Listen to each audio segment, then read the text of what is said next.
Ana Carolina é carinhosamente conhecida, e nós a chamamos por Carola.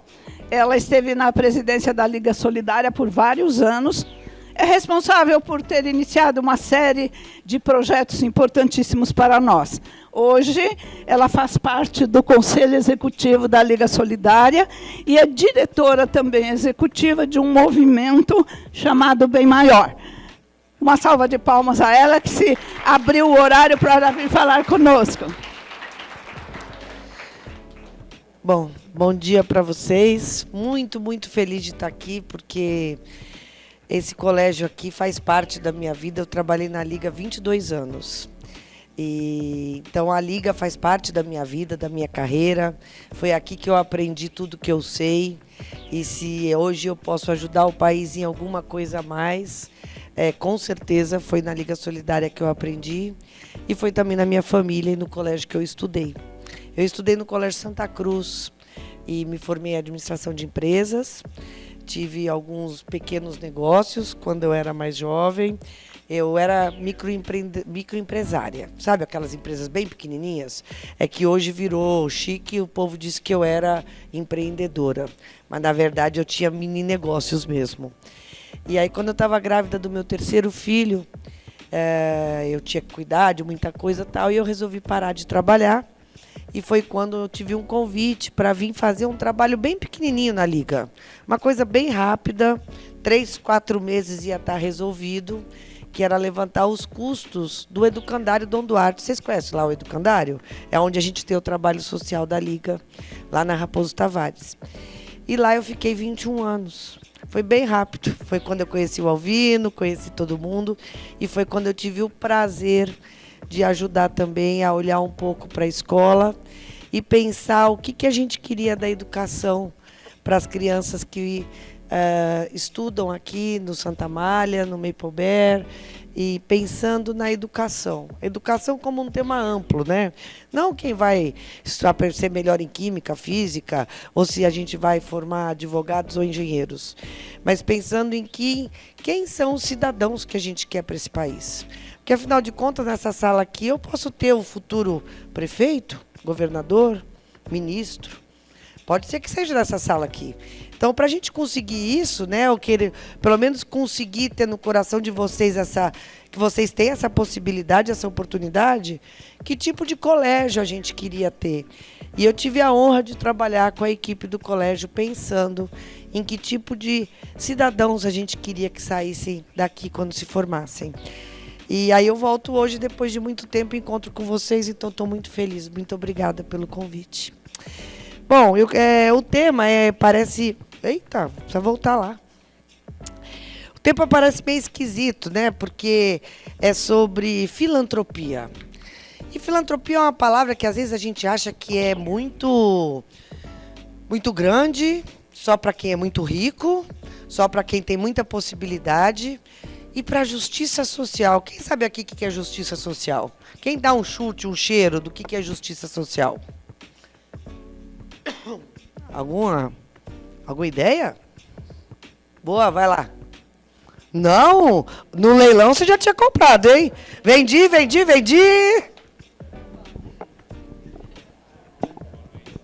Oi, tia, tudo bem? É para falar o que é justiça social, né? Para mim, justiça social é tipo, tem uns caras lá da favela, né? Aí a justiça social vai ser tipo, você ajudar eles, entendeu? Essa é a justiça social, mais ou menos, na minha percepção. Valeu, viu, tia? Beleza? Opa, tudo bem? Pra mim, justiça social tem... Calma. Tem tipo uma igualdade assim social, não é tipo isso. Não tem muita diferença assim de dinheiro. Tipo, umas pessoas são muito ricas. Mais ou menos isso. Beleza. Então vamos começar do começo, né?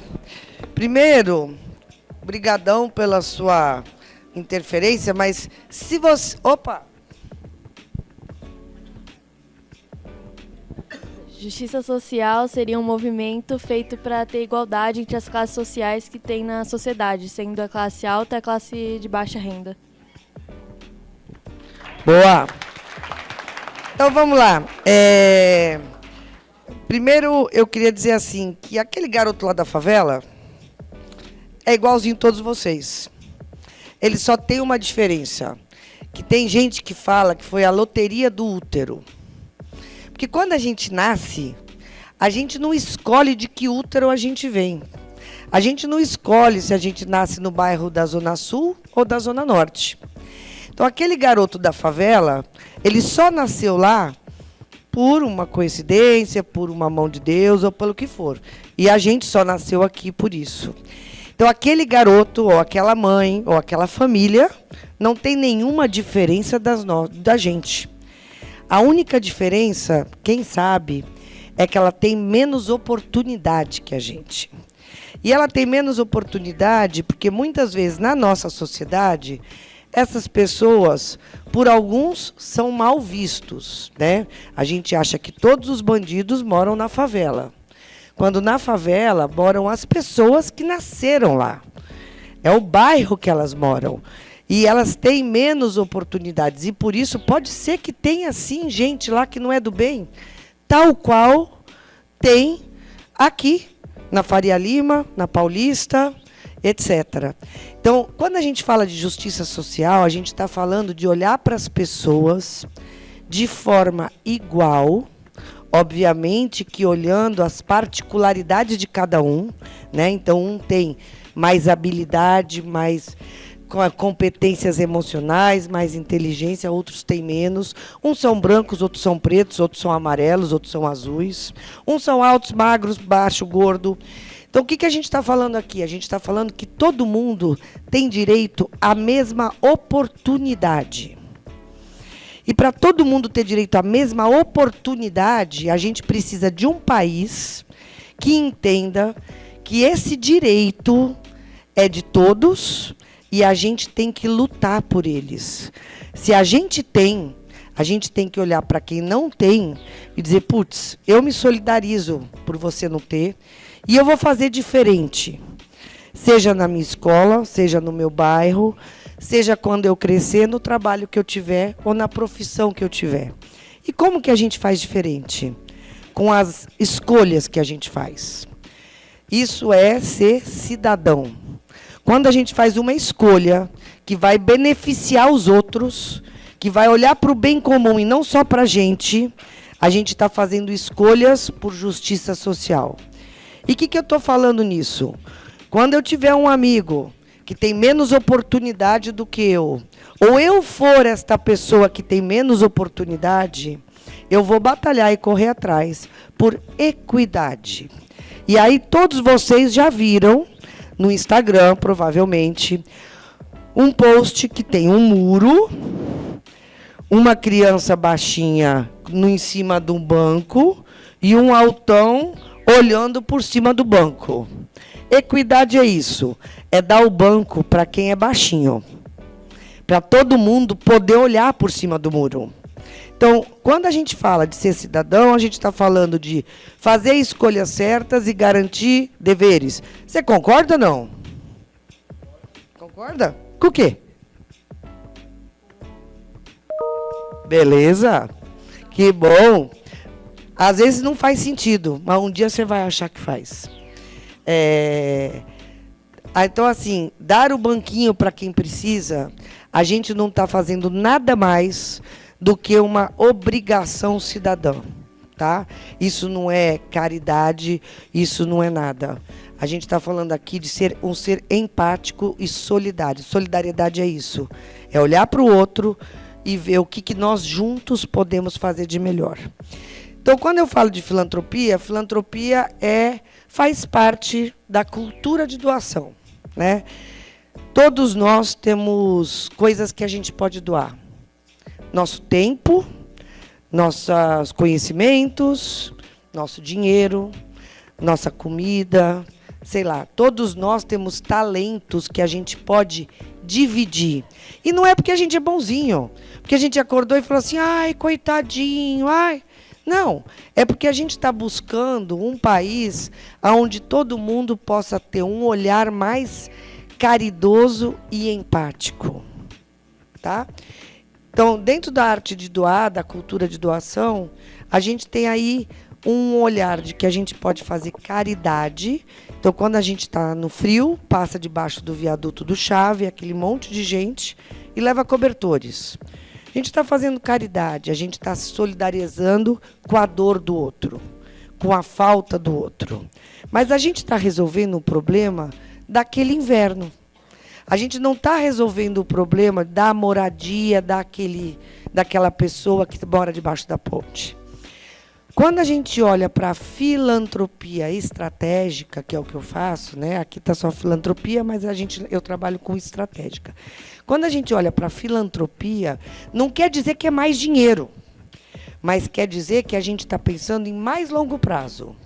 Então, para além de dar o cobertor, a gente vai pensar em estratégias dentro da sociedade que possam mudar a condição daquele morador de rua.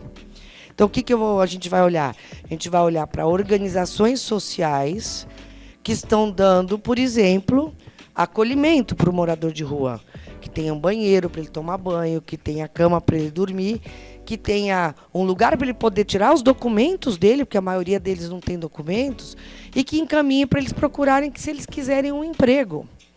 Dentro da vontade de cada um, porque a gente não pode obrigar ninguém a fazer nada. E o que são essas organizações sociais deste exemplo? São aquelas organizações, como a Liga, que são organizações sem fins lucrativos. Elas trabalham, elas arrecadam recursos, elas arrecadam dinheiro, elas têm convênios, elas recebem dinheiro do governo para executar coisas que o governo não dá conta ou não faz ainda. É um espaço que as organizações sociais ocupam para ajudar a melhorar a qualidade de vida da população. Então, a gente tem o primeiro setor, que é o governo, o segundo, que são as empresas, e o terceiro, que são as organizações sociais, que existem das mais variadas assuntos, temas. A gente tem desde organizações sociais que são creche, contraturno escolar, formação de técnicos, tal, até organizações que fazem lutas de causas. Por exemplo, eu apoio uma organização no Maranhão contra o feminicídio. O Maranhão é o estado brasileiro que mais mata mulheres sem motivo, porque os homens são machistas e entendem que as mulheres são menos. E eles têm seus problemas lá. E a gente tem uma organização de 10 mulheres que resolveram capacitar o secretário de segurança de todos os municípios do Maranhão sobre o que é feminicídio. E só este ato diminuiu em 40% o feminicídio do Maranhão, porque os secretários eram tão pouco capacitados que eles nem sabiam que isso existia lá. Eles achavam que era abrigo de marido e mulher. Eles achavam que era mulher que estava andando na rua atiçando o homem, então por isso eles matavam. Eles não sabiam que aquilo ali era um problema social que eles estavam vivendo. Então, isto é filantropia estratégica e a gente financia organizações como essa e tantas outras causas. Então, o que eu queria dizer para vocês, para começar, era um pouquinho desses conceitos, do que é justiça social, o que é equidade, que é diferente de igualdade, né? Não somos todos iguais, basta olhar essa sala, né?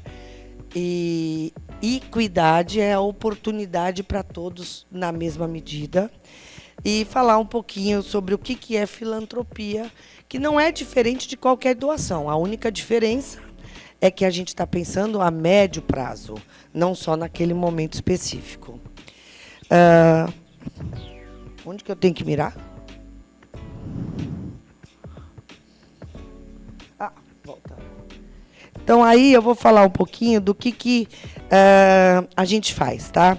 Quando eu saí da Liga, eu fiquei muito preocupada, porque eu já estava com mais de 50 anos e a minha carreira tinha sido aqui. Quando eu trabalhei aqui na Liga, eu tive a oportunidade de ter uma condição que eu pude trabalhar voluntariamente. Todo mundo acha que trabalho voluntário é café com leite, né?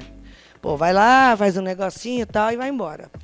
Eu tive a honra de poder dedicar o meu tempo, e essa foi a doação que eu fiz por 20 anos, intensamente, 7 dias por semana por 20 anos. E eu trabalhei na Liga sem receber nada. Eu brinco que trabalho voluntário é um trabalho profissional que a gente só faz uma escolha, que é sem remuneração. É a única diferença. Você trabalha assim, com remuneração ou sem? Sem. Então você é voluntário. Com, você é um profissional remunerado. É a única diferença. E eu tive essa oportunidade na vida, eu tive essa possibilidade.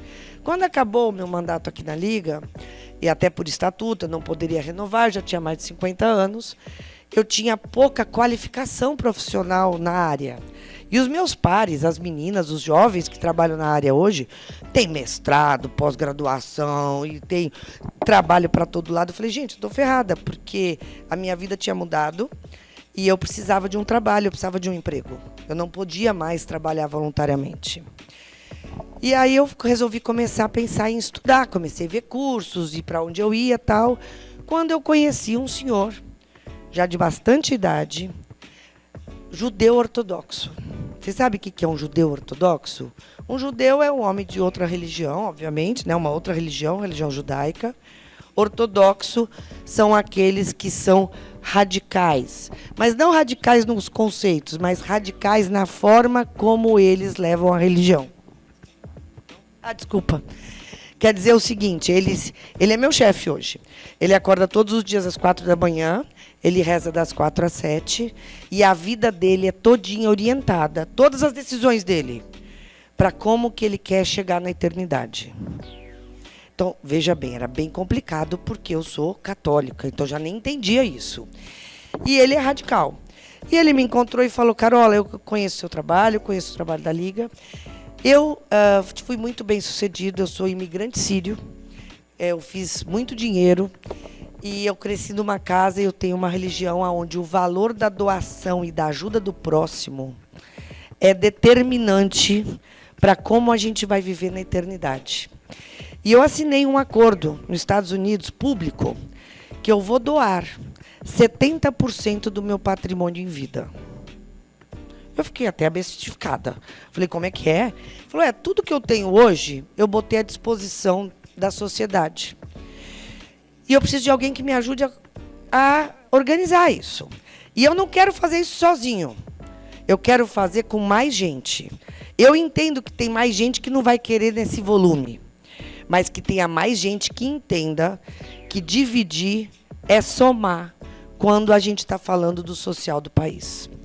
E eu aceitei o desafio, trabalho com ele há 5 anos. Hoje são 12 pessoas que estão lá fazendo a manutenção da nossa organização. São grandes empresários do brasileiros hoje. Obviamente que nenhum deles doou o que o outro se comprometeu publicamente a doar, mas cada um, na sua possibilidade, está com o seguinte pensamento. Eu me fiz sozinho. Todos eles estudaram escola pública. Todos eles. Eles têm entre 60 e 80 anos. Todos eles vieram do interior. Todos eles tiveram um começo de vida muito difícil. Era um outro país, eu concordo. Mas todos eles têm uma característica. A intenção e a ação de devolver para a sociedade o que eles receberam lá atrás, seja da sua família, seja das oportunidades que eles receberam dos municípios que eles vieram.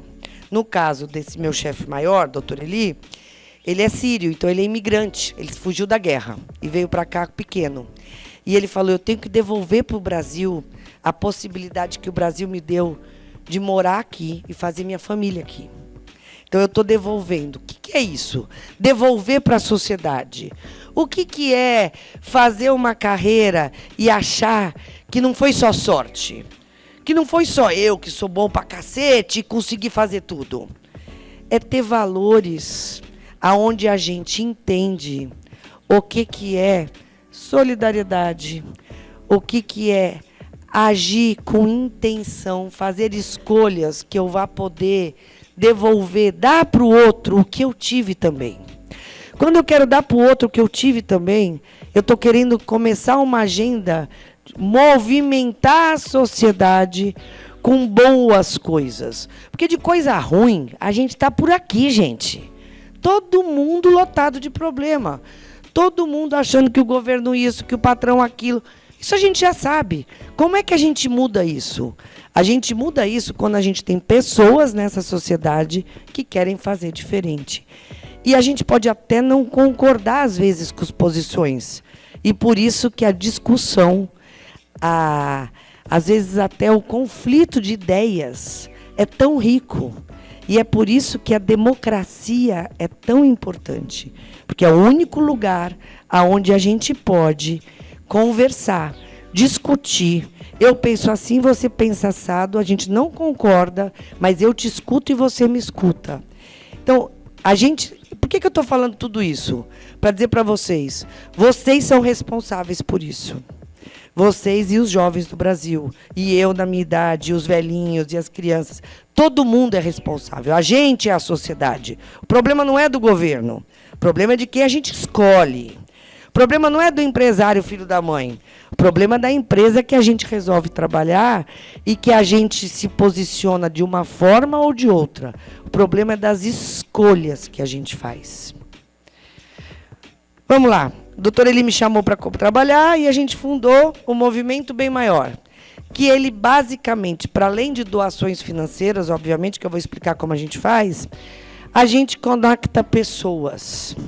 A gente conta para as pessoas, principalmente aquelas muito abastadas, muito ricas, sejam de dinheiro ou de ideias, porque tem pessoas bilionárias de ideias, mas que, infelizmente, não têm dinheiro para doar. Mas elas têm o seu conhecimento para doar. Elas têm as suas conexões para doar. Então, a gente conecta pessoas para fazer um Brasil melhor. E aqui, a gente quer construir o quê? Um Brasil com equidade, que é oportunidade para todos, mas essa palavra que, para mim, é crucial, que a gente também tem na missão da Liga, que é dignidade. Não é a qualquer preço, não é a qualquer custo, não é de qualquer jeito. Dignidade, a gente está falando de respeito, tá? Então, a gente quer construir, esse é o nosso sonho, né? E a gente é movido por sonho na vida. Então, esse é o nosso sonho, construir um Brasil com equidade e dignidade para todos. Ou seja, com oportunidade e com respeito a todo mundo. E a gente fala que a gente faz muito mais do que dar recurso financeiro. Porque quando a gente senta com... Vamos lá, vou te dar um exemplo. A gente está olhando agora para o problema do meio ambiente. Não é a nossa especialidade, mas a gente entendeu que um grupo de empresários como esses que eu represento precisavam se posicionar. Então, a gente começou a olhar para o meio ambiente, eu fui estudar, e o que a gente fez? A gente sentou numa aliança que se chama Concertação da Amazônia. É um grupo de organizações sociais, mais cidadãos, mais governos, que sentaram juntos e disseram o que nós juntos podemos fazer coordenadamente, organizadamente, para poder influir em agendas públicas. O que significa influir em agendas públicas? Significa dizer, Congresso Nacional, vocês estão olhando tudo errado. Olha aqui esses documentos todos. Significa dizer, senhor governador, o senhor não está prestando atenção. Ou, senhora empresa aí, a senhora está poluindo. Como é que a gente faz isso naquela região que a gente está falando ali de Rondônia e Pará? Como é que a gente faz isso daquela região organizadamente? Então, nós juntamos um grupo de pessoas e empresas para fazer isso. E aí, a gente não vai dar R$1. A gente vai só tentar organizar uma agenda. Por isso que vai muito além de repasse financeiro. Aqui é a missão do Movimento Bem Maior. Vamos ver se vocês conseguem entender. Alguém quer ler aí para mim? E aí, vocês me dizem se vocês conseguem entender. Ativar o potencial transformador da sociedade civil no Brasil por meio de filantropia estratégica e colaborativa, guiados pelos ideais da justiça social. Boa, ele trouxe uma palavra que é o que guia o meu trabalho todo dia. Colaborativo. Por quê? A gente não acredita que ninguém faz nada sozinho. Nem governo, nem empresas, nem ricos, nem pobres, nem pretos, nem brancos, nem terceiro setor, nem organizações sociais. A gente só vai sair e conseguir uma nação mais equitativa e digna se for colaborativo. Por isso que isso está na nossa missão. Eu queria vir aqui, pular a visão, queria ir direto para os nossos valores. Esses valores que parecem tão babacas, a gente demorou mais ou menos uns 7 meses para escrever, porque a gente ficou pensando em tudo que poderia ser muito importante para levar empresários importantes, uma equipe técnica e uma organização a se posicionar diferente.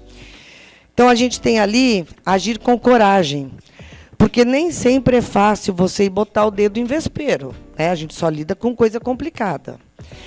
Praticar a adaptabilidade. O que é isso? Eu tenho que me adaptar aos ambientes, às pessoas, às demandas. Não adianta eu achar que só tem um caminho para chegar lá. Eu preciso encontrar várias estradas. Fechou uma porta, abre outra. Fechou uma porta, abre outra. E isso o time interno precisa treinar. Aplicar o equilíbrio. Porque pensa bem, se eu sou uma organização que faz filantropia, eu financio projetos, ou seja, eu tenho dinheiro. Todo mundo que se relaciona comigo me olha de baixo para cima, porque acha que eu sou o dinheiro ambulante, né? A Carola virou o cheque ambulante. Essa relação é de equilíbrio? Como é que eu, o meu time e os meus filantropos, que são essas pessoas que doam, conseguem sair deste lugar de poder financeiro e olhar para as relações como relações de troca e de construção? Então, praticar o equilíbrio tem muito a ver com isso. Sair das cadeiras de poder, seja de conhecimento ou financeiro, e tentar ter relações mais equilibradas. Garantir o respeito, transparência nas relações. A gente está muito claro por que a gente está junto, por que a gente trabalha e qual é a nossa intencionalidade. E compromisso com as pessoas. Porque tudo o que a gente fizer na vida, e todas as escolhas que a gente fizer, todas as doações que a gente fizer, vão impactar pessoas no final do dia, né? Então, eu sei que aqui já fui criticada pelo povo, meus amigos do meio ambiente, que eu tinha que ter posto algo do meio ambiente aqui, dos animais, só pessoas é pouco. Mas, por hora, a gente ainda está trabalhando só pelas pessoas. E essas pessoas vão cuidar dos bichos, se Deus quiser. Aqui são os sócios, né? São os meus chefes. E eu queria chegar aqui, por que a gente acredita na filantropia estratégica? E a gente olha para 5 tendências e 5 aprendizados que a gente teve.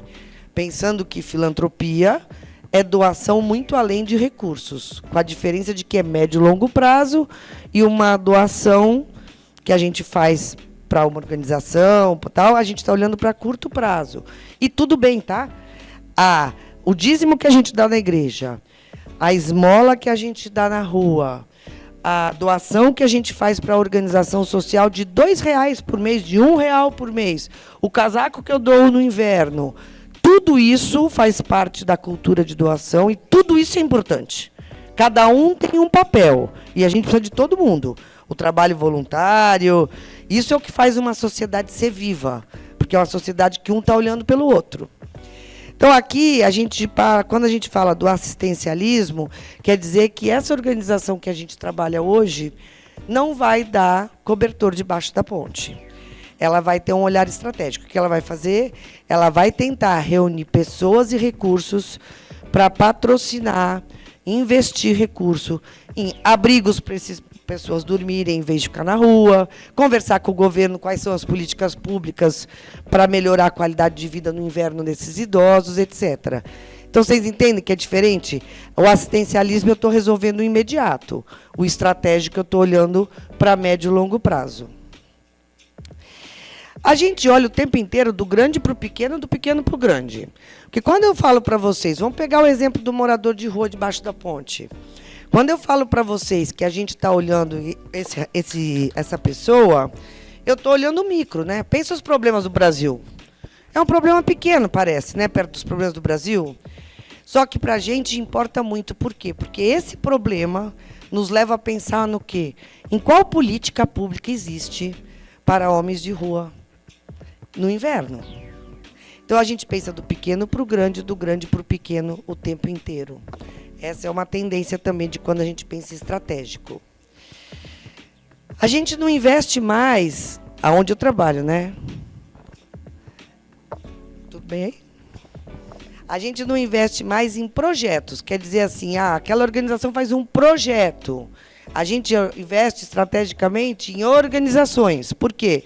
Porque a gente entende que essas organizações é que sabem onde deve gastar o dinheiro. E aqui é que mora o equilíbrio das relações. A gente trabalha baseado na confiança. Isso não quer dizer que não tenha contrato, que não tenha advogado, que não tenha prestação de contas. Tem tudo isso. Mas a gente sai do modo comando-controle, que é igual quando vocês estão no videogame, lá comando-controle, que todo mundo comanda e controla o controle, para o modo confiança. Isso significa o quê? Que a gente vai fazer acordos, que os acordos deverão ser cumpridos. E a gente começa a desenvolver outro tipo de relações, mesmo envolvendo grandes quantias financeiras. Relações de troca e relações de confiança que poderão, um dia, quem sabe, mudar o rumo da sociedade. Porque qual que é o problema de todo mundo hoje? A gente desconfia até da sombra. Se uma pessoa boa, do bem, chega aqui para falar, todo mundo deve estar pensando, será que essa mulher está falando a verdade? Será verdade? O patrão dela roubou, o cara era... Não. Por quê? Tem muita gente que faz muito bem no país. Porque a gente tem péssimos exemplos de lideranças em vários lugares, não quer dizer que essa seja a grande maioria. Então, eu estou aqui hoje investindo o meu tempo e não gastando o meu tempo. Por quê? Porque eu tenho certeza que dessa sala poderão sair grandes líderes que vão inverter a roda dessas relações de poder, de comando e controle. Vão ter escuta ativa por que a gente precisa fazer, vão tomar decisões inteligentes e vão sair do modo controle para o modo confiança. Isso é super importante, gente, porque quem está velho não vai fazer essa mudança. Quem está no meio está tentando, mas quem vem diferente, quem vem jovem e entra numa empresa e leva uma paulada de um chefe ou de um parceiro tal, chegar e falar, meu amigo, peraí, não é bem assim. Vamos retomar essa conversa? As relações podem mudar a sociedade. E é disso aqui que eu estou falando, muito mais do que quanto que a gente vai doar. São de relações de confiança. Então, controle e confiança é um pilar de relação para a gente. Se isso não existir, eu não assino nenhum contrato. Se não puser uma relação de confiança constituída anterior à assinatura do contrato, a gente não faz nenhuma doação. E aqui eu estou dizendo de novo a diferença de assistencialismo estratégico, que a gente deixa de fazer ações isoladas para fazer ações colaborativas. Então, para colaborar, o que a gente tem que estar? Com o propósito alinhado. O que a gente quer do mundo? Que mundo é esse que a gente quer construir? Quais são os nossos propósitos? Então, a gente tem que ter um alinhamento de propósitos para trabalhar junto. A gente tem ações coordenadas, né? Senão viram um samba do crioulo, cada um faz uma coisa. A gente tem certeza que a gente é interdependente. Eu dependo de vocês, que dependem da escola, que dependem do prefeito, que dependem do empresário. O mundo está todinho conectado. Basta ver as redes sociais. Basta ver como é que as informações correm. E esse é um bom ponto para a gente pensar em comando-controle, né? Comando-confiança. Trocar essa chave. Quando a gente fala de rede social, de informação, qual é a responsabilidade que cada um de nós tem aqui quando passa uma informação na rede social? Pode até não ser fake, mas é desinformação, porque não é uma informação correta. Qual é a nossa responsabilidade? Que isso impacta nos nossos amigos, nos nossos pares de colégio? Isso é uma responsabilidade. A cidadania começa aí, pensando até no que a gente impacta na rede social. E transversalidade, que quer dizer que as causas como inclusão, gênero, raça, elas estão todas transversais, elas são todas contempladas, mas não individualmente. Tudo que a gente fizer tem que pensar A gente está olhando para gênero, a gente está olhando para raça, a gente está olhando para inclusão, e aí a gente apoia organizações do Brasil inteiro que estão interessadas nisso. Vou parar aqui e queria saber para que lado vocês querem que eu vá. Se eu sigo aqui ou se a gente pode abrir para perguntas e conversar um pouco. Quem sabe se os professores querem puxar aí uma conversa, se vocês têm algum interesse. Vocês acham que isso tudo é utopia, é uma loucura? Se vocês conhecem alguma organização, né, tipo internacional ou nacional, que vocês já ouviram falar, que faz um trabalho legal. Tem alguém aí que quer falar?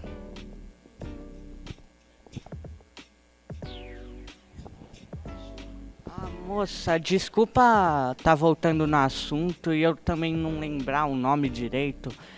Um Brasil com equilateralidade, equidade, isso. Você falou que é um Brasil onde todo mundo tem oportunidades iguais. Eu queria saber se um Brasil onde, hipotético, onde ninguém tem oportunidade nenhuma, também é um Brasil com equidade? Excelente pergunta.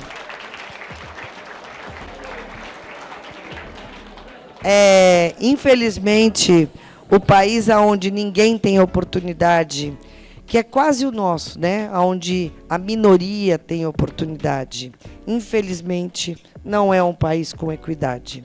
A equidade passa pela luta de dar a oportunidade a todos. E dar oportunidade, gente, não estou dizendo aqui que é um país onde o governo tem que dar tudo, onde todo mundo tem que ser bonzinho e tal. Nós estamos dizendo aqui de direito. Pela Constituição Nacional, todas as crianças deste país têm direito à educação. E hoje a gente tem boa parte da população que não tem escola, ou que tem escolas do 1º ao 9º ano com uma professora. E ela dá todas as matérias para todos os alunos. Ela não está com o mesmo direito que você, por exemplo, né? Ela não está com a mesma oportunidade que você. Então é disso que a gente está falando.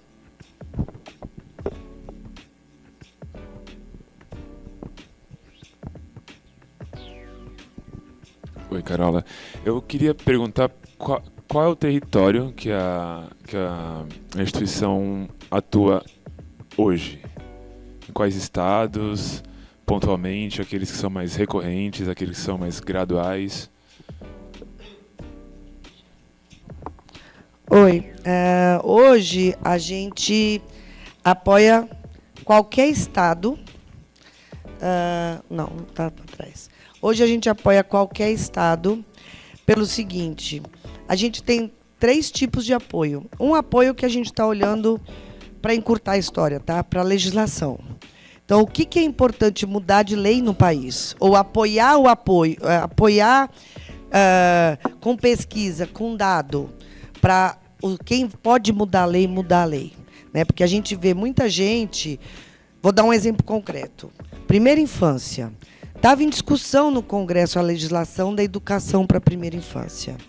Só que eles não tinham pesquisas e dados consistentes, recentes, de como estava a primeira infância no Brasil para tomar decisão. Eles tinham pesquisa de 7 anos atrás. Teve pandemia no meio, teve 1000 problemas. Então, a gente financiou, junto com outras organizações, uma vasta pesquisa de como estava a primeira infância. E a gente deu para esse grupo no Congresso poder tomar decisão. Então, assim, pesquisa, dados para mudança de lei. Um outro braço que é olhar para os minúsculos municípios desse país, municípios abaixo de 100 mil habitantes. Só para vocês terem uma ideia, o Brasil tem 5.300 municípios, 5 mil e poucos municípios, 5.300, é mais ou menos isso. 5.200 são abaixo de 100 mil habitantes. Quem sabe quantos habitantes tem São Paulo? Cidade de São Paulo. Você imagina o que é um município de 100 mil?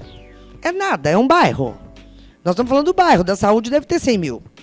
Então, a gente olha para esses mini municípios, organizações sociais desses municípios que trabalham ou executando política pública ou fazendo o que não tem nada lá. E a gente trabalha para desenvolver as lideranças dessas organizações. Então, qualquer município, abaixo de 100 mil habitantes, em qualquer região do Brasil, em qualquer causa. Nosso interesse é desenvolver liderança. E um terceiro braço que olha só para a educação de qualidade e inclusão produtiva. E educação de qualidade, a gente está falando aqui em organizações sociais que geram conteúdo para escolas públicas. Tá? A gente apoia a geração de conteúdo.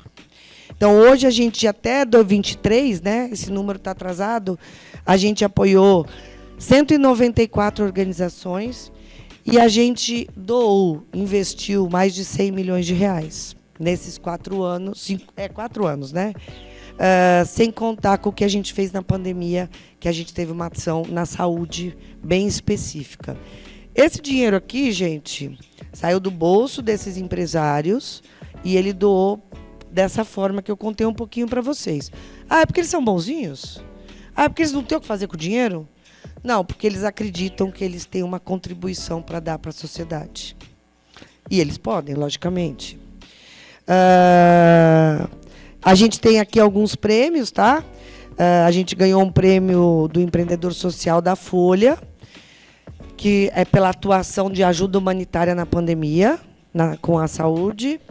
A gente tem um reconhecimento da Brasil Foundation, que é uma organização social nos Estados Unidos, que reconhece organizações que estão tentando fazer diferente no Brasil.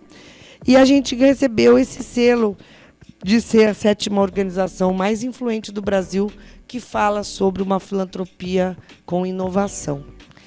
Então, assim, eu queria contar para vocês essa história, não é para dizer que a gente é super bacana, é para dizer que tem muita coisa para a gente fazer por esse país e que eu tenho certeza que vocês podem fazer um montão e eu espero encontrar todos vocês por aí um dia, sejam como profissionais liberais, sejam como empresários, sejam como políticos, sejam o que vocês quiserem ser, acadêmico, pesquisador, não sei, o que vocês inventarem, mas que aonde vocês estiverem, as escolhas que vocês façam, seja pelo bem comum. E não só por vocês e pela sua família e pelo seu bairro. Porque tudo que a gente estraga ou do que é do outro vai reverberar contra a gente. E a gente precisa de uma sociedade forte. E sociedade faz assim, com escolhas fortes de todo mundo. Aí vocês vão me dizer, mas política, não sei o quê. Realmente, a gente precisa renovar. Quem sabe aqui a gente vai ter novos políticos com ética, com decência, para a gente poder votar. Era isso. Vocês querem comentar?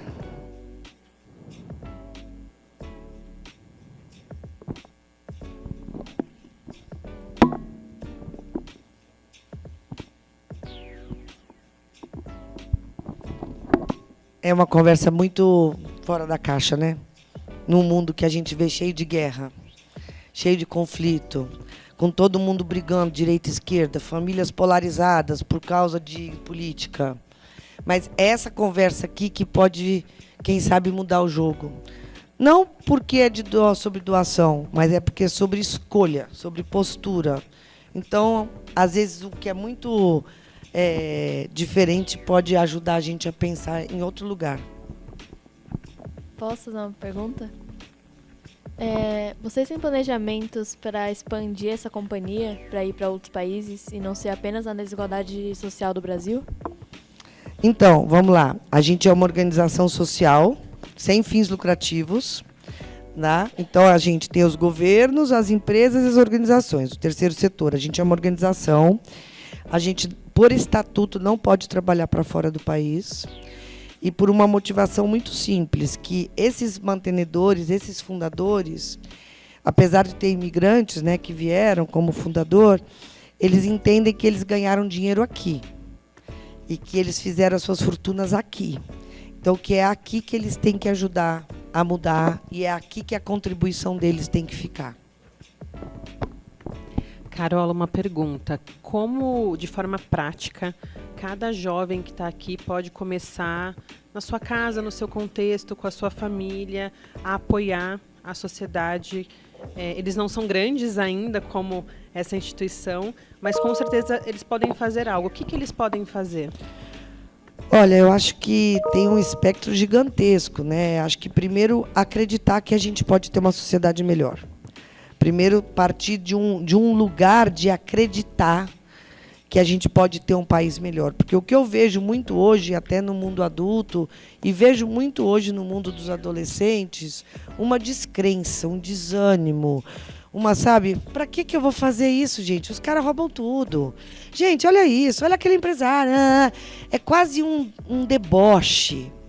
E assim, eu acho que quando a primeira atitude que a gente precisa ter, e isso eu acho que as escolas têm um peso tremendo, é trazer muita esperança e confiança para esses jovens, de que as sociedades mudam e que o tempo e as coisas acontecem. Segundo, eu acho que é se envolver. Quer dizer, qual que é a causa do seu coração? O que você pode fazer? A minha causa é salvar os bichos eu estou morrendo de dó dos bichos no Pantanal pegando fogo.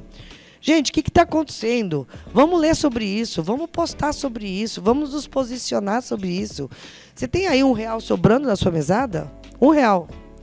Pô, entra na vaquinha, dá um Google. Doa o seu R$1, acompanha essa organização que está atuando no Pantanal. Putz, não, isso daí não é minha cara, não.